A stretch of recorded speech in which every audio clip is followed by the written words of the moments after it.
আমার এই ছোট্ট পরিবারটাই আমার সবকিছু, আর আমার দুই মেয়ে আমার সবচেয়ে বড় সুখ। হ্যালো এভরিওয়ান, আসসালামু আলাইকুম। সবাই যে যেখান থেকে আমার ভিডিও দেখছেন, আশা করছি সবাই ভালো আছেন, সুস্থ আছেন। আলহামদুলিল্লাহ, আমিও ভালো আছি। আমি কাজ করছি আর আমার দুই মেয়ে পাশে পাশে ঘুরে বেড়াচ্ছে। ওদের ছোট ছোট দুষ্টুমি দেখলেই মনটা ভালো হয়ে যায়। তারপর ভাবলাম আজ ওদের একটু সুন্দর করে সাজাই। নিজের হাতে চশমা, ঘড়ি, মালা পরিয়ে দিলাম। দুই বোনকে একসাথে এত সুন্দর লাগছিল, চোখ সরানো যাচ্ছিল না। সবাই মাশাআল্লাহ বলবেন। তারপর ওদের নিয়ে বের হলাম ঘুরতে। অটো গাড়িতে করে গ্রামের রাস্তা দিয়ে যাচ্ছিলাম। ওরা এত খুশি ছিল, বারবার বাইরে তাকাচ্ছিল। বাজারে গিয়ে রিসামনির জন্য স্যান্ডেল পছন্দ করছিলাম। রিসামনির একজোড়া সাদা স্যান্ডেল খুব পছন্দ করেছে। আসলে আমার মেয়ের পায়ে স্যান্ডেলগুলো খুব সুন্দর লাগছিল। একবারে ওর পায়ে ঠিক মতো হয়ে গেছে। স্যান্ডেল পরে দোকানে ঘুরে বেড়াচ্ছিল। এদিকে মায়ামণি খুব দৌড়াদৌড়ি করছে। দোকান দেখে মায়ামণি খুব খুশি। মায়ামণির জন্য ও সিম্পল একজোড়া স্যান্ডেল খুঁজছিলাম, কিন্তু আমি যেটা চাইছিলাম সেরকম ছিল না।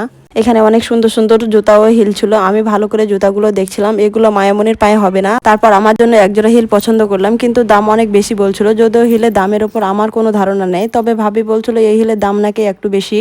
যাই হোক, দাম বেশি হয় আমি হিল নিলাম না, তবে ইনশাল্লাহ টাকা হলে হিল জোড়া নিয়ে যাব বললাম দোকানদারকে। ভাগ্যে থাকলে কিনতে পারবো পরে, যেহেতু আমি একজন মা, তাই সবসময় আমাকে ভেবেচিন্তে কাজ করতে হয়। এখন আমি আমার বাচ্চাদের ছোট ছোট স্বপ্ন পূরণ করার চেষ্টা করি।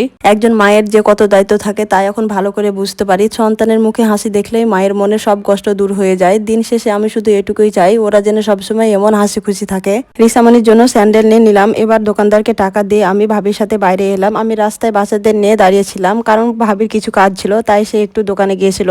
আসলে আমি এভাবে কখনো রাতে বাজারে আসিনি। আমার বাচ্চারা যেহেতু ছোট, তাই আমি সকালেই সবসময় বাজার করি। যাই হোক, ভাবি অনেক ভালো। তারপর ভাবি আমাদের নিয়ে ফুচকা খাওয়ার জন্য দোকানে নিয়ে গেলো। আমরা 2টা ফুচকা আর 3টা চটপটি নিলাম। আসলে বিপদের সময় কাছের মানুষ কেন পাশে না পেলেও সমস্যা হয় না, যদি সে সময় পাড়া প্রতিবেশী আপনার সাথে থাকে, আপনার দুঃসময় আপনাকে সঙ্গ দেয়।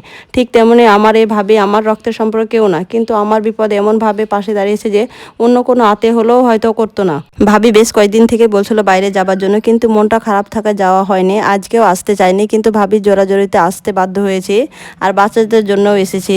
ওরা কত আনন্দ করে খাচ্ছিল, মনে হচ্ছিল এই মুহূর্তটাই থেকে যাক। খাওয়া দাওয়া শেষ করে আমরা তেলের দোকানে আসলাম। এখান থেকে আমি একটা বোতলে 1.5 কেজির মতো সরিষা তেল নেব। বাচ্চাদের কথাই ভেবে আমি সব তরকারিতে সরিষা তেল খাই।